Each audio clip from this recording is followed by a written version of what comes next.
Hello everyone, welcome to global online. This is professor Swati Patil आणि आज आपण महाराष्ट्र सेट परीक्षा 2025 अंतर्गत पॉलिटिकल सायन्स म्हणजेच राज्यशास्त्र या विषयाची चर्चा करणार आहोत. तर मागील सेशनमध्ये आपण एकंदरीत जो ही राज्यशास्त्राचा पूर्ण सिलेबस आहे त्याच्याविषयी आपण चर्चा केलेली होती. तर आजपासून आपण नेमका सिलेबसला काय करणार आहोत, सुरुवात करणार आहोत. तर युनिट 7 मधील जो महत्त्वाचा पॉइंट आहे making of the Indian constitution म्हणजेच भारतीय संविधानाची निर्मिती कशी झाली, कोणकोणत्या पद्धतीने झाली, कोणकोणते ऍक्ट करण्यात आले, त्यानुसार आज आपण ते काय करणार आहोत, डिटेलमध्ये डिस्कस करणार आहोत. आणखी एक महत्त्वाची अनाउन्समेंट करायची की आपली ही बॅच जी आहे ती 1 जुलैपासून स्टार्ट होणार. याचं नेमकं कारण म्हणजे महाराष्ट्र सेट परीक्षा 2024ला जी झालेली होती त्याचा रिझल्ट म्हणजे ह्या जून एंड किंवा जास्तीत जास्त फर्स्ट वीक ऑफ जुलैपर्यंत लागण्याची दाट शक्यता असणार. हे आपल्याला ग्लोबल ऑनलाईन प्लॅटफॉर्मला मिळालेली अनऑफिशियल माहिती आहे. तर त्यानुसार जास्तीत जास्त आपला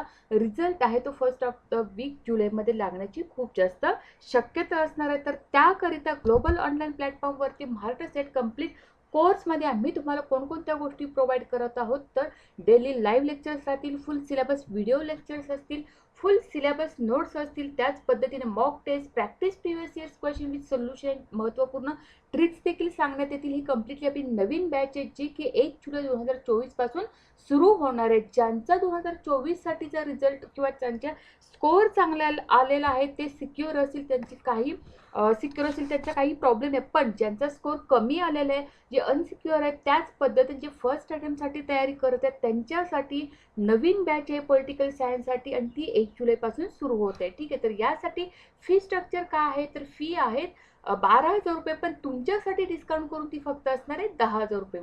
या 10,000 रुपयेमध्ये जेव्हा तुम्ही पॉलिटिकल सायन्स म्हणजे पेपर सेकंडसाठी ॲडमिशन घेत असाल त्यासोबतच तुम्हाला जो क्रिसियल फर्स्ट पार्ट आहे यानी पेपर फर्स्ट जो आहे तोही तुम्हाला अगदी मोफत करता येणार आहे. तर याकरिता या ठिकाणी दिलेल्या कॉन्टॅक्ट नंबरवरती आपल्याला कॉन्टॅक्ट करायचे किंवा व्हॉट्सअप करायचे. त्याच पद्धतीने ग्लोबल ऑनलाईन ॲप जे आहे ते ॲप आपण डाउनलोड करून आपण आपलं नाव लवकरात लवकर रजिस्टर करू शकता. जास्तीत जास्त आपली ही होणारी एक्झाम 2025 ही जास्तीत जास्त आपल्या फेब्रुवारीपर्यंत होण्याची दाट शक्यता आहे. नोटिफिकेशन आपलं ही एक्झाम 2024च्या एक्झामचा रिझल्ट लागला की लगेच काही दिवसांनी आपल्याला नोटिफिकेशन मिळेल. नोटिफिकेशन नंतर तुम्हाला फॉर्म फिल करण्यासाठी काही कालावधी दिला जाईल आणि त्यानंतर 4 महिन्यांनी आपली एक्झाम असणार म्हणजे ती अखेर फेब्रुवारीमध्ये होण्याची जास्त शक्यता असणार आहे. तर त्याकरिता आत्तापासून तयारी करणं खूप महत्त्वाचं आहे. जेव्हा नोटिफिकेशन येतं किंवा जेव्हा फॉर्म भरल्यानंतरची डेट डिक्लेअर होती त्या कालावधीमध्ये आपला एक्झॅक्टली रिव्हिजन होणं गरजेचं असतं. जे काही आपण पेपर सेकंड करत असतो पॉलिटिकल सायन्सचं करणार आहोत तर त्याची रिव्हिजन होणं मस्ट असतं. मग ह्या आत्ताच्या पिरियडमध्ये आपण काय करणं गरजेचं, तर ह्यावेळी आपण अभ्यास करणं गरजेचं आहे.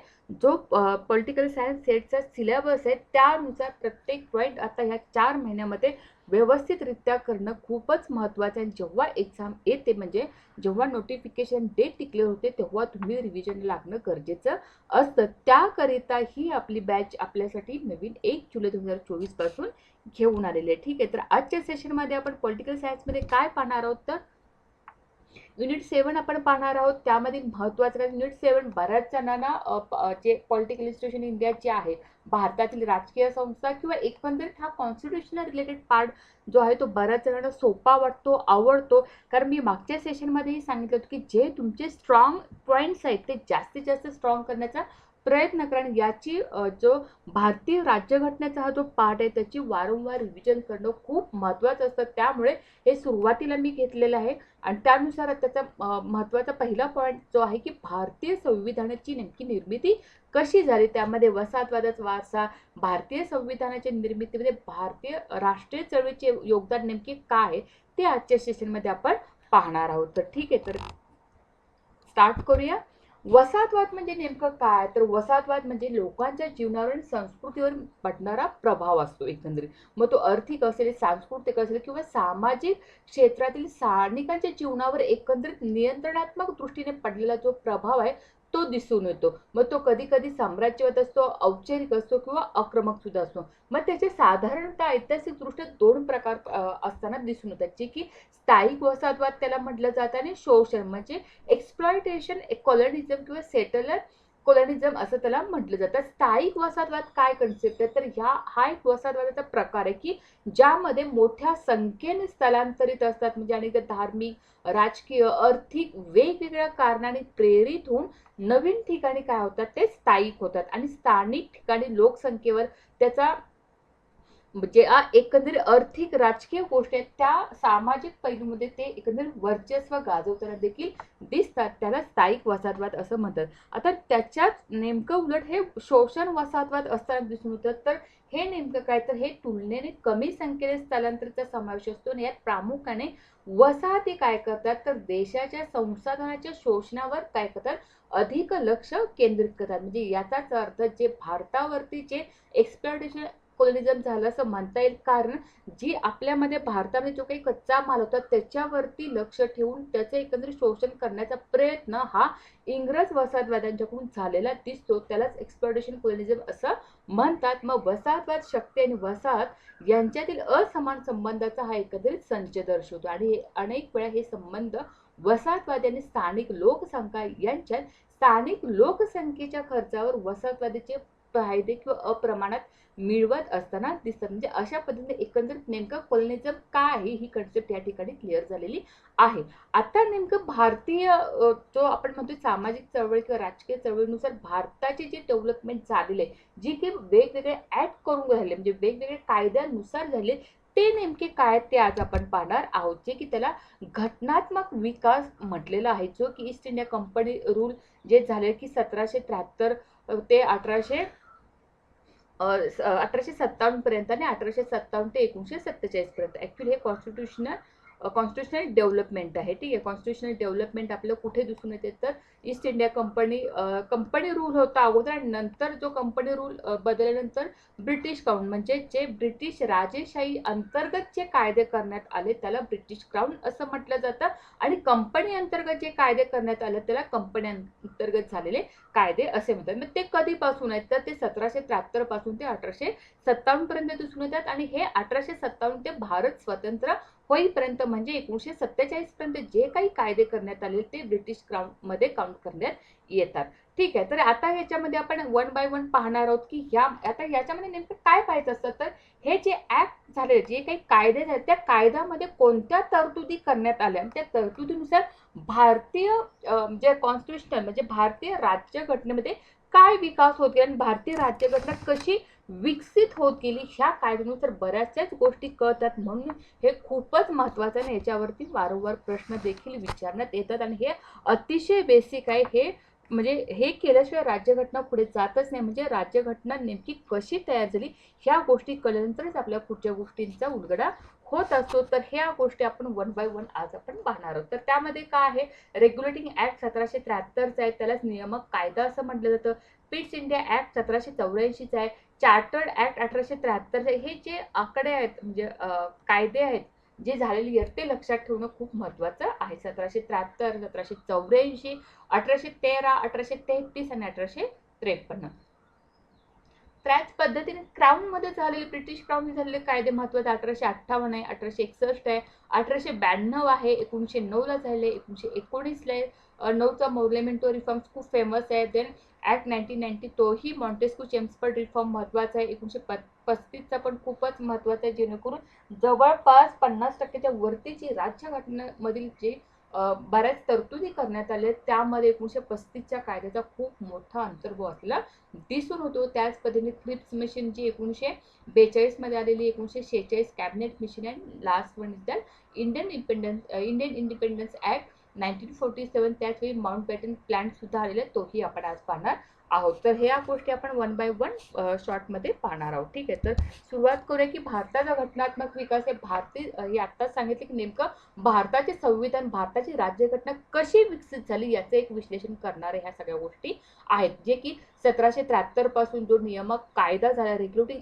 ऍक्ट झाला, त्यापासून ते 1950 मध्ये भारतीय राज्यघटना अंमलात येईपर्यंत भारतीय संविधानाचा विकास समजून घेण्यासाठी काय करतो, मदत करतो. त्यामध्ये ते 2 टप्प्यात विभागला गेलेला आहे, जो की ईस्ट इंडिया कंपनीच्या राजवटीत घटनात्मक प्रयोग आणि ब्रिटिश राजवटी अंतर्गत. जे की ब्रिटिश राजवटी म्हणजे आपण क्राऊन म्हटले होते की राजेशाहीच्या आणि ईस्ट इंडिया कंपनीच्या राजवटीत जे काही प्रयोग करण्यात आले ते आपण पाहतो. आता सुरुवातीचा होतो की आपण नियमन कायदा, नियामक कायदा असं त्याला म्हटलं जातं, रेग्युलेटिंग ऍक्ट 1773.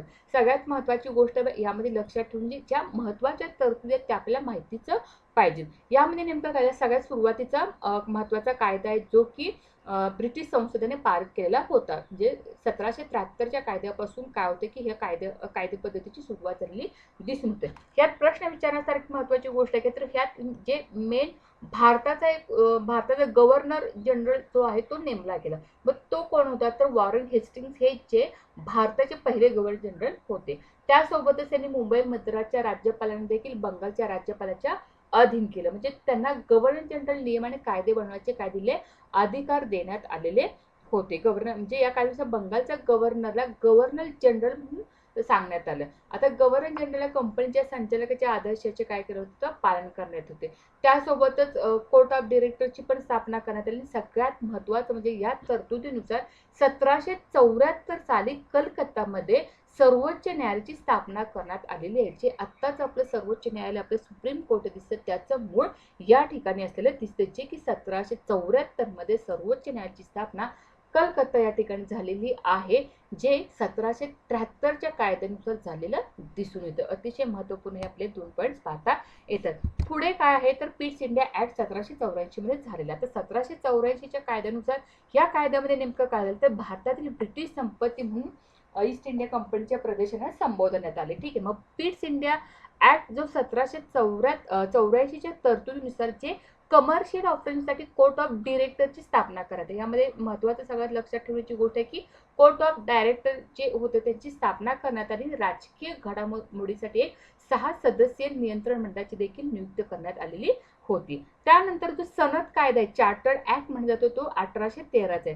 त्यामध्ये महत्त्वाचं काय तर भारताबरोबरच्या व्यापारावरची ईस्ट इंडिया कंपनीची ऍक्च्युली मक्तेदारी जी होती ती संपुष्टात आली.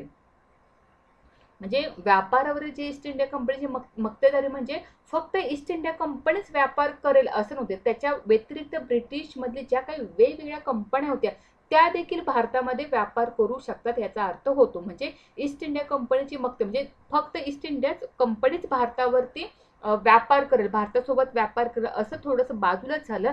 त्याच्या व्यतिरिक्त इतर ज्या कंपन्या त्या देखील काय करू शकतील भारतासोबत व्यापार करू शकतो याचा अर्थ असा होतो की त्याची मक्तेदारी जी काय ती संपुष्टात आली. त्यासोबतच जो चहाचा व्यापार जो होता तो वगळता सर्व ब्रिटिश नागरिकांसाठी भारतासोबतचा व्यापार काय करण्यात आला खुला करण्यात. म्हणजे चहाचा व्यापार करणं ही गोष्ट वगळता ह्याच्यावरती प्रश्न आलेला आहे.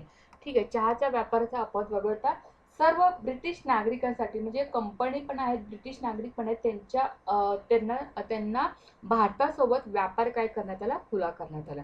त्याच म्हणजे सनद कायदा चार्टर्ड ऍक्ट 1813 मध्ये ह्या गोष्टी 2 महत्त्वाच्या आहेत त्या लक्षात ठेवणं गरजेचं आहे. त्यानंतर जो सनद कायदा 1833 मध्ये करण्यात आला तो काय तर बंगालचा जो गव्हर्नर जनरल होता तो कोण म्हणला तो भारताचा गव्हर्नर जनरल म्हणला 1833 आणि हे महत्त्वाचे की लॉर्ड विल्यम बेंटिंक जे आहेत लॉर्ड विल्यम बेंटिंक हे भारताचे पहिले गव्हर्नर जनरल म्हणतात. आणि तर लॉर्ड वेस्टिंग जे आहेत ते भारताचे पहिले बंगालचा आहे बरं का, बंगालचा गव्हर्नर जनरल करण्यात आलं. नॉट भारत म्हणजे बंगालचा पहिला गव्हर्नर जनरल म्हणून जे होते ते वॉरेन हेस्टिंग्स होते. आणि त्यानंतर जे भारताचा पहिला गव्हर्नर जनरल आहेत ते लॉर्ड विल्यम बेंटिंक होते. याच्यावरतीही क्वेश्चन विचारण्यात आलेले आहेत. देन ईस्ट इंडिया कंपनी ही केवळ प्रशासकीय संस्था म्हणून संपली तर ती एक आता व्यावसायिक संस्था देखील राहिलेली नव्हती. मग गव्हर्नर जनरलला महसूल नागरी सैन्यावरती पूर्ण नियंत्रण देखील मिळवण्यात आले होते किंवा पूर्ण नियंत्रण देण्यात आलेलं होतं. म्हणजे अशा पद्धतीने सनद कायदा 1833 विषयी सांगण्यात येतं. त्यासोबतच सनद कायदा चार्टर्ड ऍक्ट 1853 विषयी काय सांगण्यात येतं तर यावेळी या कायद्यानुसार नागरी सेवा परीक्षा म्हणजे सिव्हिल सर्व्हिसेस ज्या आहेत त्या सुरू करण्यात आल्या 1853च्या कायद्यानुसार. गव्हर्नर जनरलची कार्यकारी आणि विधिमंडळ कार्य वेगळी करायची. गव्हर्नर जनरलची एक्झिक्युटिव्ह आणि जे लेजिस्लेटिव्ह पॉवर्स होत्या त्या वेगळ्या करण्यात आल्या. मग त्याच्यासाठी जे काही लेजिस्लेटिव्ह काउन्सिल होती त्यामध्ये नवीन सदस्याची भर करण्यात आली. जे की वेगवेगळे 4 सदस्याची नियुक्ती करण्यात आली ते बंगाल, बॉम्बे, मद्रास, आग्राच्या हंगामी सरकारने केली होती. महत्त्वपूर्ण आहे. त्यानंतर 1853च्या सनद कायद्याच्या तरतुदीनुसार गव्हर्नर जनरलची जी विधान परिषद होती त्यामध्ये सेंट्रल लेजिस्लेटिव्ह काउन्सिल म्हणून देखील म्हणजे ओळखली ती जाऊ लागली. म्हणजे केंद्रीय विधान परिषदेची जी मिनी संसद म्हणून कामकाज सुरू झाले ते ब्रिटिश संसदेच्या जो काही समान कार्यपद्धतीचा स्वीकार करण्यात आला तो सनद 1853च्या कायद्यानुसार झालेला आपल्याला दिसून येतं. इथपर्यंत आपल्या महत्त्वाचं जे यांची ईस्ट इंडिया कंपनीचे जे काही राजवटीखालील जे महत्त्वपूर्ण कायदे होते त्या या ठिकाणी आपल्याला पाहायला मिळतात. त्यानंतर ब्रिटिश राजवटीच्या अंतर्गत जे काही घटनात्मक प्रयोग करण्यात आले ते कोणते, जे की मी आता सांगितले की 1857 ते 1947 पर्यंत. महत्वाचं आहे की 1858चा भारत सरकारचा कायदा जे भारताचे जे गव्हर्नर जनरल होते ते आता भारताचे व्हायसरॉय होते. सुरुवातीला काय होतं, बंगालचे गव्हर्नर जनरल होते, नंतर भारताचा पूर्ण गव्हर्नर जनरल झाला, नंतर भारताचे व्हायसरॉयज पडले. कधी तर 1858 नंतर, जो की 1858चा कायदा करण्यात आला त्यानुसार भारताचे व्हायसरॉय झाले. आणि ते पहिले भारताचे व्हायसरॉय कोण होते तर लॉर्ड कॅनिंग हे भारताचे. ह्याच्यामध्ये अजिबात कन्फ्युजन करायचं नाही, यामध्ये रिलेटेड प्रश्न विचारले जातात. ठीक आहे, तर यामध्ये लॉर्ड कॅनिंग हे भारताचे पहिले व्हायसरॉयज होते. आता सुरुवातीला काय बघितलं की बंगालचे गव्हर्नर जनरल कोण होते सुरुवातीचे तर वॉरेन हेस्टिंग्स होते. देन भारताचे गव्हर्नर जनरल कोण होते तर विल्यम बेंटिंग होते. आता जे विचारतात ते भारताचे व्हायसरॉयज आहेत ते आहेत Lord Canning. Please note down करून ठेवा, या नोट्स अतिशय महत्त्वपूर्ण आहेत. ज्या आपल्या महाराष्ट्रामध्ये वेगवेगळ्या स्पर्धा परीक्षा घेतल्या जातात त्या अंतर्गत वेगळ्या बऱ्याचशा नोट्स तशानुसार तयार करण्यात आलेल्या आहेत. खूप मदत होणार आहे या नोट्सची तुम्हाला. आणि वेळोवेळी जेव्हा काही बिट्स तिथे या ठिकाणी सांगितले जातात, बिट्स म्हणजे ह्यावरती क्वेश्चन एक्सपेक्ट असेल किंवा ह्यावरती क्वेश्चन विचारलेलं आहे हे जेव्हा सांगितलं जातं तेव्हा त्याच्यावरती जास्त फोकस करा, तशी क्वेश्चन येण्याची दाट शक्यता राहते. त्या गोष्टी लक्षात ठेवणं खूप गरजेचं असतं. ठीक आहे, तर ज्यावेळी क्लासमध्ये किंवा सेशनमध्ये ज्या गोष्टी सांगितल्या जातात त्या काळजीपूर्वक करणं खूपच गरजेचं आहे, कारण हा स्वतःचा स्वानुभव आहे. बरोबर, कारण स्वतः जोपर्यंत माणूस क्वालिफाय होत नाही तोपर्यंत समोरच्या व्यक्तीला सांगू शकत नाही. तर त्याचनुसार मी स्वतः सेट क्वालिफाय, नेट क्वालिफाय, तर त्यानुसार मला किंवा मी ज्या गोष्टी माझ्यासाठी अप्लाय केल्या त्या जास्तीत जास्त मला तुमच्यापर्यंत पोहोचवायच्या आहेत. आणि त्यानुसार जर फक्त तुम्ही अभ्यास केला तर तुम्हाला सेट नेट निघण्यापासून कुणीही रोखू शकत नाही. मात्र ज्या गोष्टी क्लासमध्ये, ज्या गोष्टी सेशनमध्ये सांगितल्या जातात त्या जरूर फॉलो करायचा. ठीक आहे, तर पुढे ब्रिटिश संसदेने 1858चा जो भारत सरकारचा कायदा मंजूर करून ईस्ट इंडिया कंपनीची काय केली, एकत्रित राजवट संपवण्यात आलेली होती, म्हणजे संपवलेली होती. मग त्यामध्ये भारताच्या व्हाईसरॉयज मार्फत भारताचे प्रशासन चालवलं जायचं की त्यांच्यावरती नियंत्रण ठेवलं जायचं. मग त्यानंतर एक राज्य सचिवांना भारतीय परिषदेने मदत केली. या परिषदेत 15 सदस्य होते. ही एक सल्लागार संस्था म्हणून देखील काम करत होते. म्हणजे अशा पद्धतीने 1858चा महत्त्वपूर्ण कायदा असलेला दिसून येतो. पुढचा 1861चा भारतीय परिषद कायदा म्हणजे इंडियन काउन्सिल ऍक्ट म्हणलं जातं. त्यामध्ये नेमकं काय झालं तर त्यामध्ये व्हायसरॉयची जी काही आपली लेजिस्लेटिव्ह काउन्सिल होती त्यामध्ये भारतीयांना अशासकीय नॉन गव्हर्नमेंटल मेंबर म्हणून नामनिर्देशित करण्यात येतो, जे की आतापर्यंत करण्यात आलेलं नव्हतं. त्यासोबतच प्रांत आणि केंद्रात विधान परिषद काय करण्यात आली, स्थापन करण्यात आली, म्हणजे लेजिस्लेटिव्ह काउन्सिल स्थापन करण्यात आली. बॉम्बे आणि मद्रास प्रांताचे कायदे मंडळाचे अधिकार देखील बहाल करण्यात आले. त्यासोबतच पंजाब प्रांत, उत्तर पश्चिम सरहद म्हणजे नॉर्थ वेस्ट फ्रंटियर म्हटलं जातं, बंगाल या प्रांतात काय केलं, विधान परिषद म्हणजे लेजिस्लेटिव्ह काउन्सिल जी आहे ती सुरू करण्यात आली. त्यानंतर जो महत्वाचा कायदा तो 1892चा कायदा. यामध्ये काय केलं, जी लेजिस्लेटिव्ह काउन्सिल होती त्यांचा आकार वाढवून त्याला सगळ्यात महत्वाचं त्यांना अधिकार देण्यात आले. आणखी यावर प्रश्न विचारले की अर्थसंकल्पावर विचार विनिमय करण्याचा अधिकार हा 1892च्या कायद्यानुसार देण्यात आले. त्यासोबत जो म्हणजे कार्य करण्याला म्हणजे एक्झिक्युटिव्ह पॉवरला काही पुरवणी प्रश्न किंवा प्रश्न विचारण्याचा अधिकार सुद्धा काय केला 1892च्या कायद्याने दिलेला आहे. देन अप्रत्यक्ष निवडणुकी पहिल्यांदा सुरू झालेल्या होत्या. त्यानंतर जो महत्वाचा कायदा तो 1909चा मोर्ले मिंटो सुधारणा कायदा म्हटलं जातं किंवा भारतीय इंडियन काउन्सिल ऍक्ट, भारतीय परिषद कायदा 1909 देखील त्याला म्हटलं जातं. या कायद्याने नेमकं काय झालं तर यामध्ये व्हायसरॉयचे कार्यकारी परिषद प्रथमच भारतीयांची नियुक्ती करण्यात आली. लेजिस्लेटिव्ह काउन्सिलच्या निवडणुका झाल्या. त्यांचं नाव बदलून म्हणजे जे विधान परिषद होतं, लेजिस्लेटिव्ह काउन्सिल होती त्याचं नाव बदलून महत्वाचं इम्पिरियल लेजिस्लेटिव्ह काउन्सिल करण्यात आलं. बरोबर, तसंच स्वतंत्र, सगळ्यात महत्वाचा हा पॉईंट आहे, स्वतंत्र मतदार संख्या देऊन जातीय प्रतिनिधित्व जी प्रणाली जी आहे ती प्रणाली सुरू करण्यात आली या कायद्यानुसार. ही एक अशी व्यवस्था होती की जिथे जागा फक्त मुस्लिमांसाठी राखीव ठेवण्यात आल्या होत्या आणि फक्त मुस्लिमांनीच त्यासाठी मतदान करणं गरजेचं होतं. त्या म्हणजे जातीय जी हे म्हटलं जातं मतदारसंघाची विभागणी जी केलेली होती ती भारतीय परिषद कायदा 1909 मोर्ले मिंटो सुधारणा कायद्यानुसार झालेली आहे. अतिशय महत्त्वपूर्ण आहे. याच्यावरती प्रश्न विचारले जातात, विचारलेले आहेत. अतिशय महत्त्वपूर्ण गोष्टी लक्षात ठेवणं गरजेचं आहे. पुढचा कायदा आहे भारत सरकार कायदा 1959. त्याला मॉन्टेस्क्यू चेम्सफोर्ड सुधारणा कायदा असंही म्हणतात. त्या कायद्याअंतर्गत नेमकं काय तर बायकॅमेरलिझम म्हणजे दोन सदन असणं किंवा दोन गृह असणं असं प्रथमच सांगण्यात आलं. ठीक आहे. मग त्यामध्ये प्रांतीय आणि मध्यवर्ती जे काही विषय होते ते वेगवेगळे करण्यात आलं. डायरकी किंवा प्रांतीय विषयामध्ये जी काही दुहेरी शासन डायरेक्टली दुहेरी शासनाची काही व्यवस्था सुरू करण्यात आली होती ती राखीव आणि हस्तांतरित अशी विभागली गेली, जी की 1959 कायद्यानुसार झालेली आहे. मग त्यामध्ये हस्तांतरित मध्ये म्हणजे कृषी असेल, आरोग्य असेल, शिक्षण, स्थानिक सरकारच्या देखरेखीचा समावेश करण्यात आला.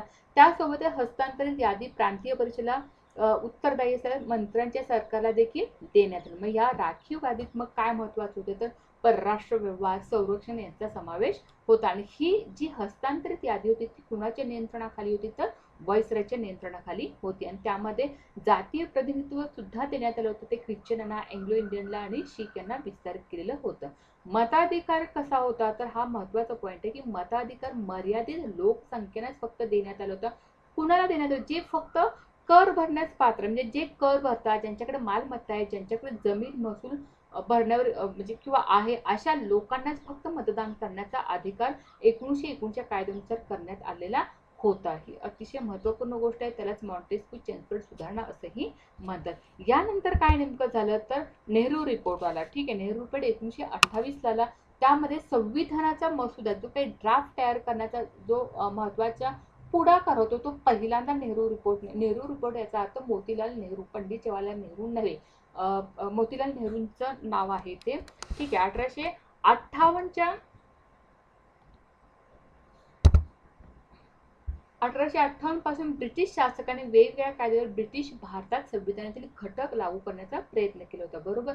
मग त्यामध्ये कुठेही भारतीयांची भूमिका होती का तर नक्कीच नव्हती. तर भारतीयांनी स्वतःसाठी भारतीय संविधान तयार करण्याचा प्रयत्न नेहरू अहवालमध्ये करण्यात आलेला होता. मग यापूर्वी 1919 किंवा 22 मध्ये असहकार आंदोलन दरम्यान भारतीय राष्ट्रीय चळवळीतील नेत्यांनी स्वराज्याच्या नावाने प्रयत्न म्हणजे स्वतःचं राज्य असावं म्हणून असा प्रयत्न केला होता. मात्र नेहरू अहवाल नेमका काय होतं त्यांनी काय केलं तर मसुदा समितीचे अध्यक्ष मोतीलाल नेहरू यांचे नाव होते आणि त्यांनी स्वतःला म्हणजे संविधान असावे त्याचा आम्ही मसुदा तयार करत आहोत हे सांगितलेलं होतं. मग मसुदा समिती स्थापन करण्याचा निर्णय प्रस्थापित अखिल भारतीय पक्षाच्या परिषदेत घेण्यात आला. आणि या पक्षामध्ये कोणकोणते पक्ष होते तर भारतीय राष्ट्रीय काँग्रेस होते, स्वराज्य पक्ष होता, मुस्लिम लीग यांचा समावेश होता. त्यासोबत जस्टिस पार्टी महत्वाचा आहे, जस्टिस पार्टी ऑफ मद्रास आणि युनियनिस्ट पार्टी ऑफ पंजाब या बैठकीत काय होते सामील झालेली नव्हती. एका कॉम्पिटिटिव्ह एक्झाम मध्ये हा प्रश्न विचारण्यात आलेला होता,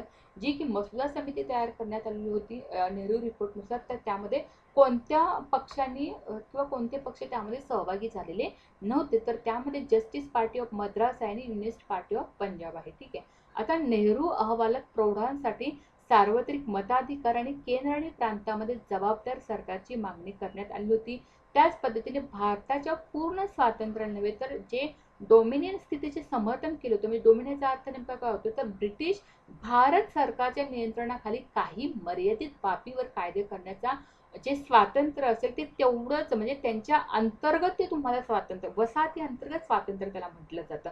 म्हणजे त्यांच्या अंतर्गत तुम्हाला स्वातंत्र्य हे भारतीयांना देण्यात येईल असं सांगण्यात आलेलं होतं. मात्र नेहरू अहवालात काय होतं की केंद्रीय आणि प्रांतिक विषयाची यादी करण्यात आली होती, मूलभूत अधिकारची देखील यादी करण्यात आली होती. त्यात पुरुष, स्त्रिया, प्रौढांसाठी सार्वत्रिक मतदानाची म्हणजे जे 1919च्या कायद्यामध्ये जे आपल्याला चेम्सफोर्ड सुधारणा कायद्यामध्ये सांगितलं होतं मॉन्टेस्क्यू चेम्सफोर्ड मध्ये की फक्त कर पात्र धारण कर भरणाऱ्या लोकांसाठी किंवा जमीनदार असणाऱ्या लोकांसाठीच फक्त मतदान करण्याचा अधिकार असेल. तर त्यानुसार नेहरू रिपोर्ट मध्ये आपल्याला सर्व पुरुष, स्त्रिया म्हणजे जे प्रौढ आहेत त्यांना सार्वत्रिक मतदान करण्याची मागणी करण्यात आलेली होती. मग काही वर्षांनी त्याच आधारावरती 1928च्या नेहरू रिपोर्टच्या आधारावरती 1934 मध्ये भारतीय राष्ट्रीय काँग्रेसने 1934 मध्ये भारतीय राष्ट्रीय काँग्रेसने अधिकृतपणे बाहेरच्या लोकांच्या हस्तक्षेपाशिवाय भारतीय लोकांच्या संविधानाची मागणी केलेली आपल्याला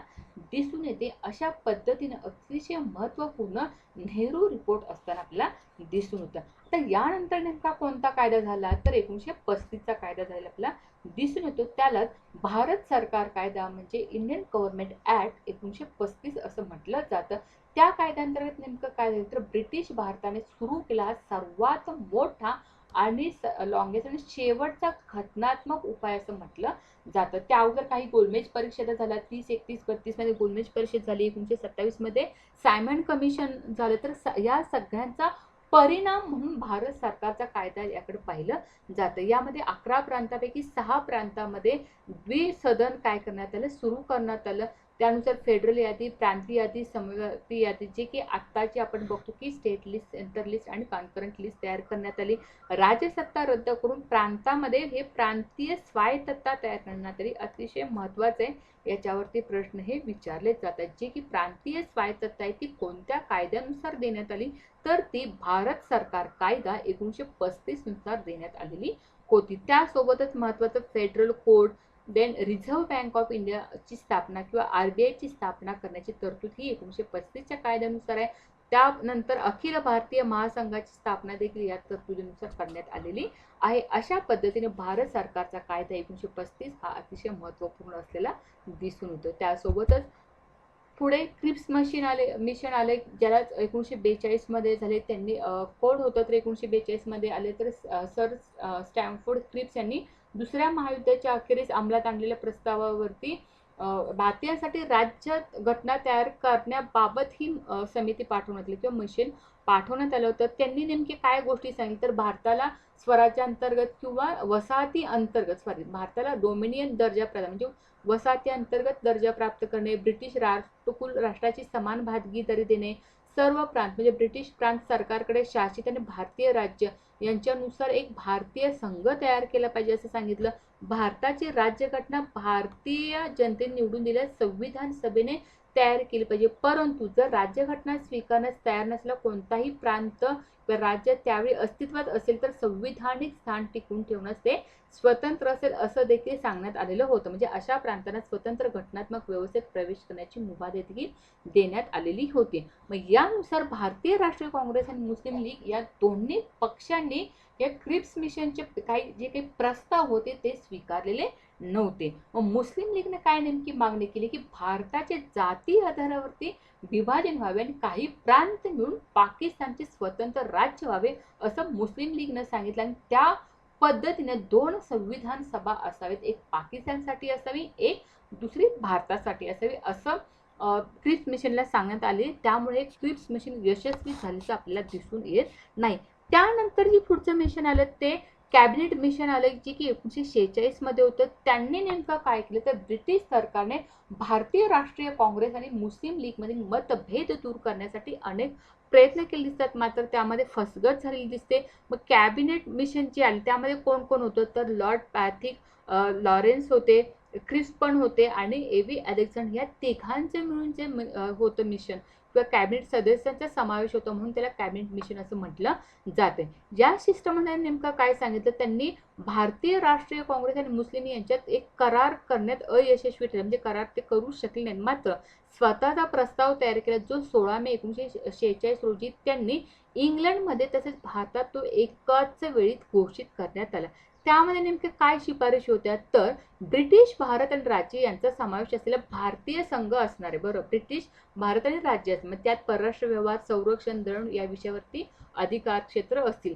त्याच पद्धतीने काही अधिकार प्रांत राज्याच्या मालकीचे असतील. युनियनमध्ये काही प्रांत राज्यातील प्रतिनिधींचा समावेश असलेली कार्यकारी आणि विधानमंडळ असेल. परंतु विधानमंडळातील एका प्रमुख जातीय मुद्द्याशी संबंधित निर्णयासाठी 2 प्रमुख समुदायाचे बहुसंख्य प्रतिनिधी उपस्थित असेल असंही त्यांना सांगितलं आणि उपस्थित मतदान देखील आवश्यक असेल.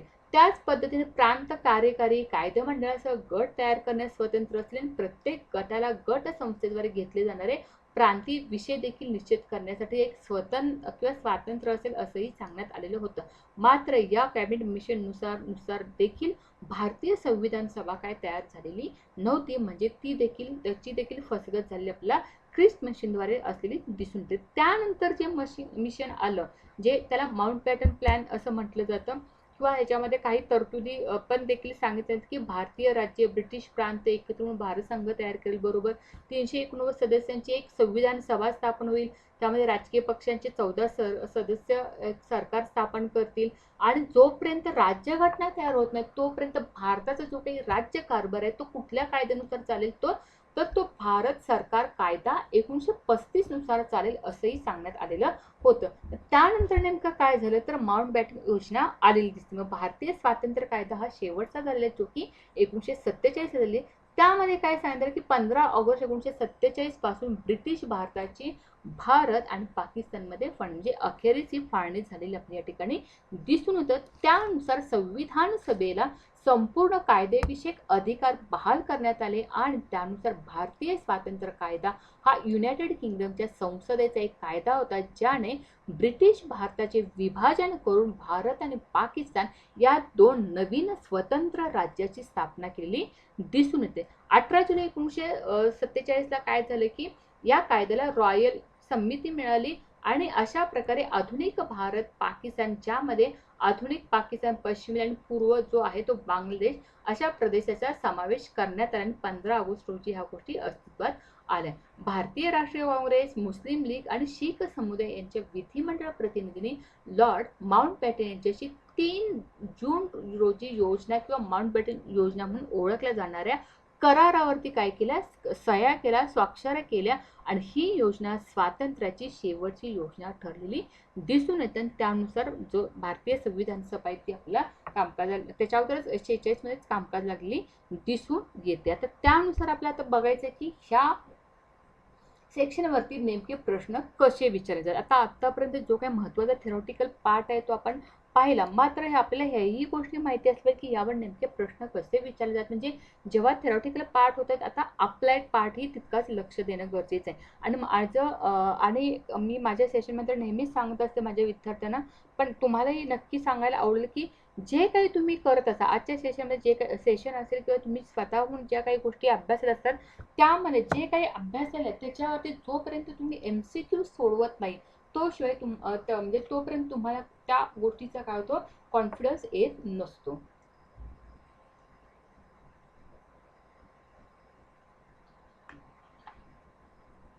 येते लक्षात. म्हणजे जो काही तुम्ही पार्ट अभ्यासलेला असतो त्यानुसार तुम्हाला त्याच्या, कारण ही आपली एक्झाम रिटर्न नाही, लेखी स्वरूपाची आपली परीक्षा नाही, तर आपल्याला जे योग्य पर्यायातून उत्तर निवडायचे किंवा MCQ मल्टिपल चॉईस क्वेश्चन आहेत तर त्या पद्धतीने आपल्याला उत्तर काढायचे असतात. तर त्यानुसार जितकं जास्तीत जास्त तुम्ही MCQ सोडवाल त्याचा जास्त फायदा तुम्हाला परीक्षेमध्ये पास होण्यासाठी होणार आहे. ठीक आहे, तर आज आपण 2 क्वेश्चन घेतलेले, जसे हे क्वेश्चन शक्यतो नेटच्या एक्झाममध्ये आलेले, त्यामुळे इंग्लिशचे जसेच्या तसे घेतलेले मराठीमध्ये मी तुम्हाला ट्रान्सलेट करून सांगणार आहेच. ठीक आहे, तर नेमका प्रश्न काय, the provision for establishment of supreme court of Calcutta was made in which act. ठीक आहे, आता हा ॲक्ट आपण बघितलेला आहे की नेमकं ह्या ठिकाणी विचार की सुप्रीम कोर्टाची जी काही स्थापना झालेली ती कलकत्त्यामध्ये, तर ती कोणत्या कायद्यानुसार करण्यात आलेली आहे.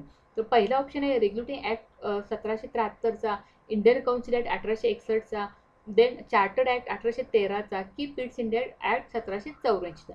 तर आपण सगळ्यात सुरुवातीलाच बघितलं होतं की जो नियमक कायदा जो झाला 1773चा, त्या कायद्यानुसार काय झालेलं आहे तर प्रोव्हिजन ऑफ म्हणजे सुप्रीम कोर्टाची स्थापना कलकत्ता या ठिकाणी झालेली आहे. त्यामुळे रेग्युलेटिंग ॲक्ट 1773 हे त्याचं उत्तर आहे. ठीक आहे, त्यासोबतच दुसरा प्रश्न आहे की what were the salient features of government of India act 1935, म्हणजे 1935चा जो काही कायदा झाला त्याचे जे महत्त्वपूर्ण ह्या ठिकाणी वैशिष्ट्य सांगण्यात, ज्या काही तरतुदी आहेत ह्या ठिकाणी सांगण्यात आले, तर त्यामध्ये महत्त्वपूर्ण तरतुदी नेमक्या कोणत्या हे आपल्याला विचारण्यात आले. फेडरेशन प्रोव्हिन्शियल ऑटोनॉमी म्हणजे प्रांतिक स्वायत्तता दिलेली होती का, नक्की दिलेली होती. डायरकी ॲट द सेंटर, जी काही डायरकी होती, जी सत्ता होती सेंटरला देण्यात आलेली होती, हो. आणि अबोल्युशन ऑफ डायरकीची होती, अबोल्युशन ऑफ डायरकीची सिस्टम ती स्टेटमध्ये राज्यातली जी काही सत्ता डायरकी संबंधित होती ती कॅन्सल करण्यात आली होती का, तर नक्की करण्यात आली होती. त्यामुळे ऑप्शन काय, ए मध्ये 2 आणि 3 दिले, बी मध्ये 1 आणि 3 दिले, सी मध्ये 1 2 3 दिले आणि 1 आणि 2. तर यामध्ये नेमकी कोणती फीचर्स, तर ह्या तिन्ही फीचर्स दिसून येतात. त्यामुळे याचा आन्सर जे आहे सी 1 2 3 आपल्या या ठिकाणी दिसून येतं. ठीक आहे, तर अशा पद्धतीने आपलं आजचं सेशन जे होतं making of the Indian constitution म्हणजे भारतीय संविधानाची निर्मिती नेमकी कशी झाली यावरती आपण चर्चा केलेली आहे. याच पद्धतीने याचे MCQs जे आहेत किंवा जे मल्टिपल चॉईस क्वेश्चन जे त्याचे आहेत त्याचाही एक आपल्याला व्हिडिओ यूट्यूबवरती तुम्हाला अवेलेबल होईल किंवा दिसेल, कारण तो मागच्या एक्झामसाठी मुलांना घेतलेला होता, तेही तुम्ही प्रॅक्टिस करू शकता. आणि सगळ्यात महत्त्वाची गोष्ट की आजचं सेशन नेमकं तुम्हाला कसं वाटलं हे मला नक्की कमेंट बॉक्समध्ये जरूर कळवा. आणि येणाऱ्या एक्झामसाठी तुम्हाला ऑल द बेस्ट आणि लवकरात लवकर तयारी चालू करा, जेणेकरून येणारी एक्झाममध्ये किंवा सेट असेल नेट असेल दोन्ही एक्झाममध्ये तुम्ही पास व्हाल. ठीक आहे, आणि अनेक शुभेच्छासह आजचं सेशन आपण या ठिकाणी समाप्त करत आहोत. धन्यवाद.